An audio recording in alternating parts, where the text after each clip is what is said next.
the best year for many, many years, potentially the best year ever for British boxing. And we're closing it out with a big show starting at 5 p.m. on Wednesday, live on Facebook, and 6 p.m. live across Sky Sports, running all the way probably till midnight till we get out of York Hall. I said to someone the other day, I'm so excited about Wednesday night. There is something about York Hall. There is something about the atmosphere, the passion, the edge inside that venue. And I think because of the Hay Value card falling through, if you bought a ticket, you can't get a ticket now, by the way, it's completely sold out.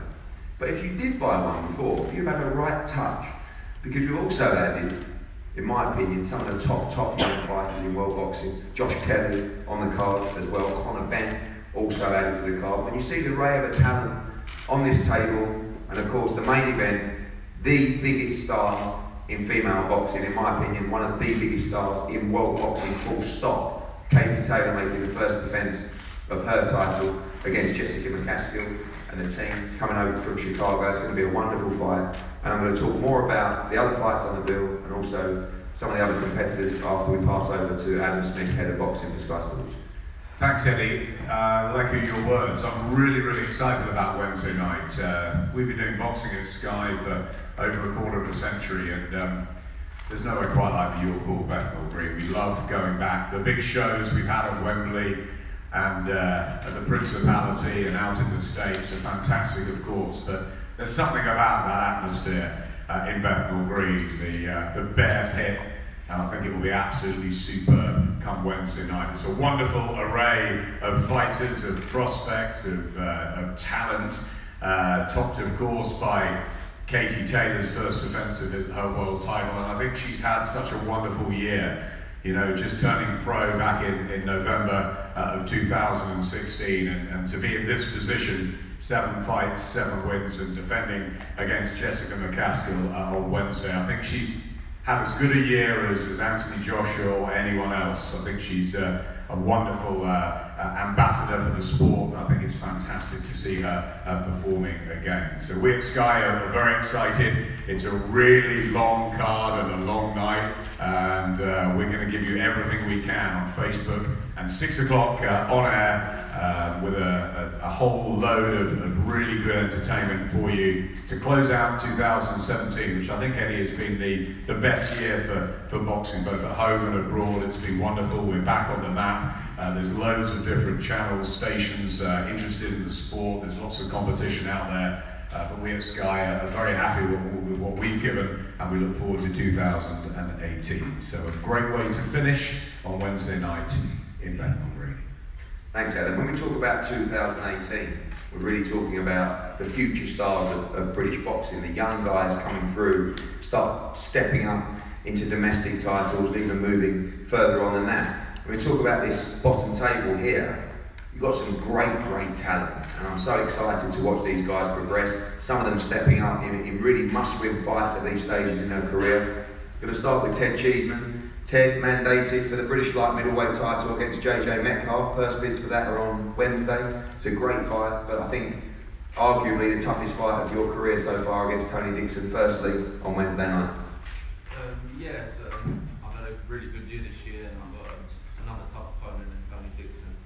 I'm not looking past him, but to me it feels like my last hurdle before I got my big breakthrough fight, and I can't wait for it to happen now. Obviously you've been very active in this back half of the year, but ready now for that big gamble against Metcalf early next year?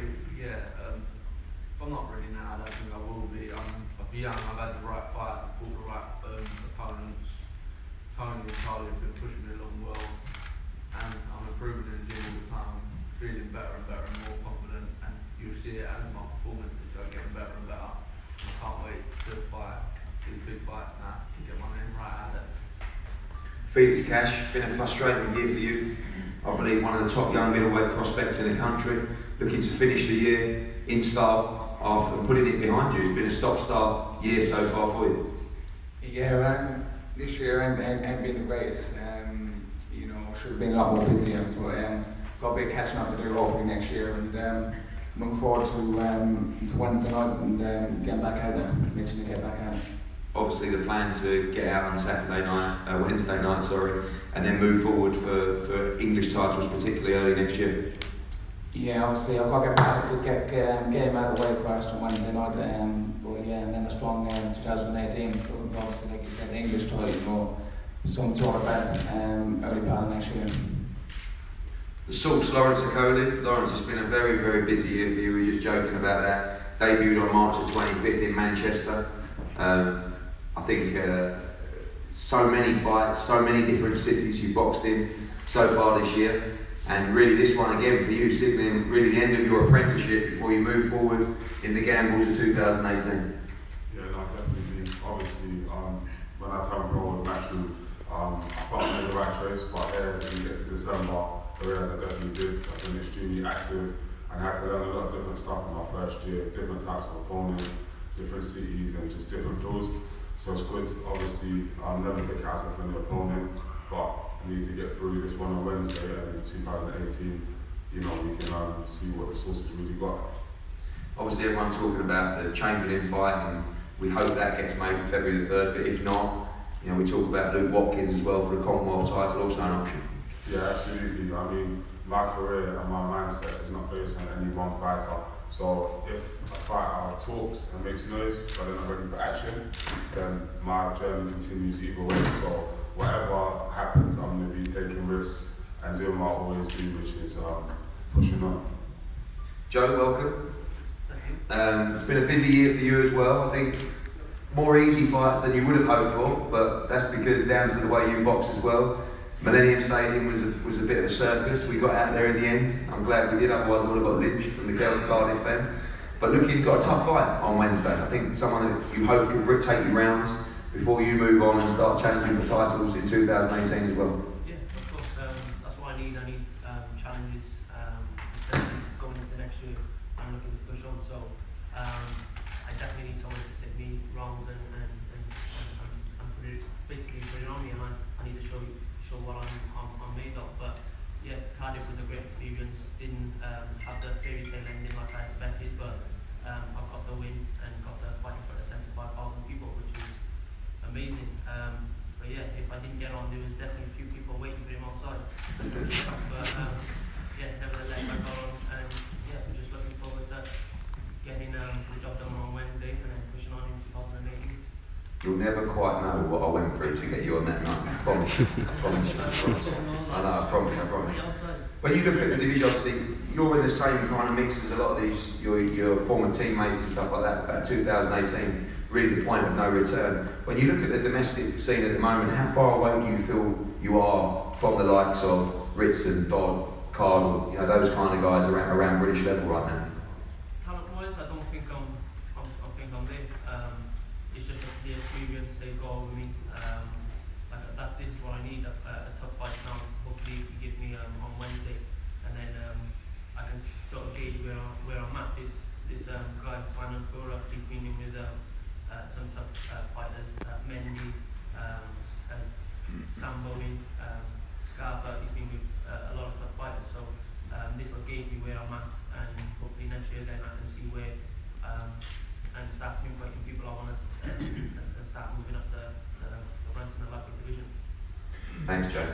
We talk about your call fights. I think this one is a real your call fight. Jake Ball against Miles Shinkwin, WBA Intercontinental Light Heavyweight title. It's a really intriguing fight in a great division at the moment, light heavyweight division, domestically and of course globally as well. Miles, firstly for you, this is a fight that you wanted for a while now. You've called out, you've got your opportunity, and I think we expect a great fight on Wednesday night. Can't wait. I've asked to fight. I think it's no secret I've had not a rough 2 years, but not the best luck the last 2 years. And Wednesday night is my opportunity to get to a platform where I feel like I belong. I think confidence from yourself and Don Charles going into this fight. How do you see it playing out? Why do you think you are victorious on Wednesday? I take confidence from just what we do in the gym. I've been with Don every day for the last 6-7 months now. We had a fight in September, had 10 days off, was back in the gym. We don't look at an opponent, what they do wrong, what they do right, really. We take confidence in what we do well. So we'll take that into Wednesday night, and whatever questions he asks, we'll have an answer for. Jake, a big fight for you as well, obviously fought for a WBA title and lost before, came back with a couple of strong wins, particularly last time out at York Hall, and a really big chance for you now to catapult yourself in a position for the domestic titles. Definitely, yeah. I'm very appreciative of the opportunity. I'm just looking forward. We've had a great camp, great sparring, everything's gone well. Just looking forward to getting Wednesday night away and performance. Obviously, the confidence from your last win, it was a great fight down at York Hall, great win. You're full of confidence now going into this fight with Mccaskill. Yeah, definitely. My last fight ticked a lot of boxes to me. Like obviously going distance for the first time, obviously going through a lot of obstacles through the fight, and it was another great Liverpool fight, and we look forward to putting on another great display Wednesday. It's a great fight, Mccaskill against Jake Ball, WBA light heavyweight intercontinental title. Of the young guys coming through here, some are beyond that and now progressing into headline Saturday night fights. I think one guy who's probably gone under the radar a little bit in terms of his achievements is Martin Ward. British title outright, Commonwealth champion as well, and on Wednesday gets a chance to fight for the vacant European super featherweight title. It's a great fight against Spain's Julie Gina. Firstly, I'm going to ask Mr. Gina a few words. A great fight, an opportunity for you to become European champion. Excited for the fight on Wednesday.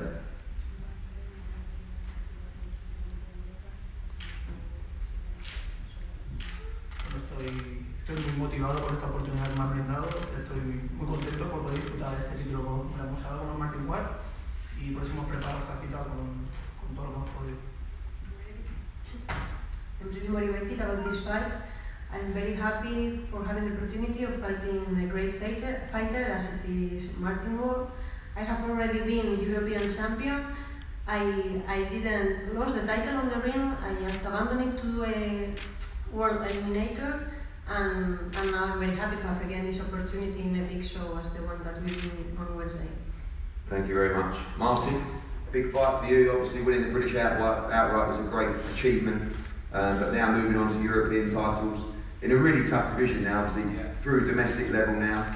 The international scene is very, very tough, but becoming European champion is obviously key on Wednesday night. Yeah, of course, it's a massive fight for my career, and one I can't wait to get in and get stuck into on Wednesday night and put on a good show for everybody. You know, this is a fight where I get to show people what I can do, and going through the levels now, looking forward to maybe 2018, look on to world level. So it's a fight I've got to win. You've had to take on a lot of tricky, awkward styles to win that Lonsdale belt. Maxie Hughes, Ronnie Clark, Anthony Mccaskill, really tough fights to look good against. This style, however, could be something that could work into a great fight and could suit your style down to the ground as well. Yeah, it could do. Our styles will gel on the night. It's gonna make for a good fight, and you know it's one thing getting a job done, but I want to look good doing it as well, going through the levels and push on to 2018, good strong year. Thanks, Martin. Look forward to that. The European super featherweight title, Martin Ward against Julie Gina from Spain. Now we move on to our main event, the WBA World Lightweight Championship of the World, between two great fighters. And I think sometimes in boxing, you've got to make some noise to get the opportunity. And certainly Team Mccaskill have made plenty of noise over the last couple of months. They've got their opportunity, one because they're highly ranked with the WBA, but secondly because they made a lot of noise. And I think for the first time, I saw the bit between Katie Taylor's teeth, where she saw a lot of people talking and said, I want this fight, this is the fight that I want now. And one person instrumental to making that noise, Rick Ramos, welcome. A huge opportunity for you guys and something you've been waiting for a long time. Yeah, definitely. First off, thank you, Ed and Matchroom and everybody who made this fit into Katie. Katie made this fight happen. She didn't have to take this fight.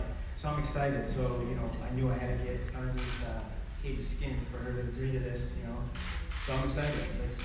Let's fight. Let's do it.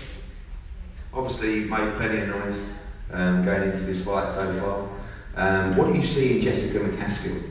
Well, Jessica's, she's a fighter. There's a difference between, being a born fighter and being a taught fighter. Jessica's a born fighter. I think, with all due respect to Katie, I think she's a taught fighter. We'll find out if she's a born fighter. Obviously, you talk about the power of Jessica Mccaskill as well. What have you seen in Katie's performances so far, particularly the last one, that make you believe you can overcome her experience on Wednesday? Well, obviously Katie's got a tremendous background. I understand her background. I watched her before she was pro. So I think Jessica will test her chin, will test her will, and will put pressure on Katie. And I think Jessica would beat all of Katie's opponents. I don't think Katie's fought anybody, including Sanchez, that was worthwhile. And Katie blew through those people easily, and I think Jessica would blow through them too. So we're gonna test Katie's chin, her will, and I think we'll come up victorious. Ross, a big fight for you guys. Finally, a fight you can really get your teeth into. Yeah. You and Katie. Have you seen that in camp so far? And what have you seen from Jessica Mccaskill so far? She's strong, she's tough, but as far as being a born fighter, Katie's father fought her brother's fought her nephew's fight. She's a born fighter. She didn't find boxing by accident because she was trying to get in shape. She's been boxing since she was a kid, so she's a born fighter. They'll find out. Obviously, the win last time out was impressive, but not the best camp going in. And obviously, under the weather, obviously on fight week as well, which not a lot of people knew about. How's this Katie Taylor ready for the challenges of Wednesday? She's 100% ready. She's had a great camp, great spot. She's fired up like she is for every fight. I mean, we get up for every fight, so it's business as usual. And there's nothing to boxing, and that'll be apparent on Wednesday. Good. Before I speak to the main combatants, I can't believe that I've missed out the young welterweight star in the front row, Conor Bennett. You even got your car out of a ditch to get here today. If I wouldn't have gone to you, you would have killed me. I know. Fresh from your US debut, which was just a wonderful experience for you, plenty of ups and downs over there. But what a year it's been for you, and what an improvement. I think unquestionably the most improved fighter in Britain so far this year. Looking to end this year in style before, again, like many of your colleagues on the table, moving forward to championship fights in 2018. Yeah, do you know what? It's been a mad year. I mean, I had my jaw injury at the beginning of the year. I thought it was the end of the world. And then I come off the back of it with, some of the best performances to date. And, the hard work shows, the hard work's paid off. And, I plan on ending the year in a bang. Obviously, your power's really shone through this year, your punch selection, your combinations as well. We've chose someone in this fight that we believe will take you the distance, but you told me that's not going to happen. Yeah, it won't happen. I genuinely think I'll get him out of there. It's about picking the shots now, taking my time, which is something I didn't do early on in my career. Because I was so in my earlier fights, I used to think, oh, is this boring? To the supporters think this is boring. And I've been thinking about what you guys think rather than me getting in there and doing what I've actually got to be doing. And since I started taking my time and making my shots, it's the simple ones that land that hurt them. So I just take my time, pick my shots like I did with Brandon Sanudo in America. He only been stopped once, and I got in there and done the job. And there was a lot of madness going on before I had that fight. That Eddie knows about and the team knows about, and I come out and try and from top back home, and I plan on getting the stoppage. Look forward to seeing you, Conor. It's been a great year for you. And rewinding to the WBA lightweight title, Jessica, I shook your hand earlier. I was very impressed. I know it doesn't mean a great deal, but I know you've got determination and power coming into this fight. A massive opportunity for you, and something you've been dreaming about for a long time. Yes, again, thank you, Team Taylor and Eddie and Matchroom for making this fight. We've had a great camp, and we're ready to get going, and been taken very well care of since we've been here, so I appreciate that, and we're just anxious for Wednesday. Obviously, Katie Taylor, one of the most talked about fighters in female boxing right now. What impresses you about her, and obviously without giving a game plan away, where do you think you could take advantage on Wednesday? I think there's a lot of opportunity in this fight. A lot of things that you see about Katie Taylor are the highlights. The good thing is, if you watch an actual fight, there's a lot of mistakes, there's a lot of opportunity, and I plan on taking advantage of that. Katie, incredible last time out, Millennium Stadium, probably around 70,000 people in their seats to see you become world champion. Looking forward to the first defence on Wednesday night. Yeah, I can't wait. It's been an incredible year so far, and just kind of sets me up nicely to end the year on a high, really. But yeah, as Ross said, the camp has been great, and I just can't wait to get going on Wednesday evening. I know you're definitely not one for trash talk, but this is a fight you did want, for those reasons, and you've seen them talk, and something that I've not seen from you before, sort of telling us really that this was the fight that you wanted next. Yeah, I think I've always made a note I want to be involved in the biggest fights possible and the best fights possible, and the biggest challenges, and I'm looking forward to that challenge on Wednesday evening. You know, Jessica is a great fighter, and I want people to see the best of women's boxing. So these are fights that I want. Obviously, been an incredible year for you. From turning pro last November, picking up that world title, finish with the first defence. Obviously, not looking past Saturday, but the plan Wednesday. The plan is obviously to move on and unify the division in 2018. Yeah, that would be a dream for me. Obviously, I'm not looking past Wednesday, as you said, but the dream for me would be to unify the division eventually, and this sets up nicely for a big year next year. Thank you, Katie. It's a great fight, Katie Taylor against Jessie Mccaskill. Thanks for reminding me. Wednesday.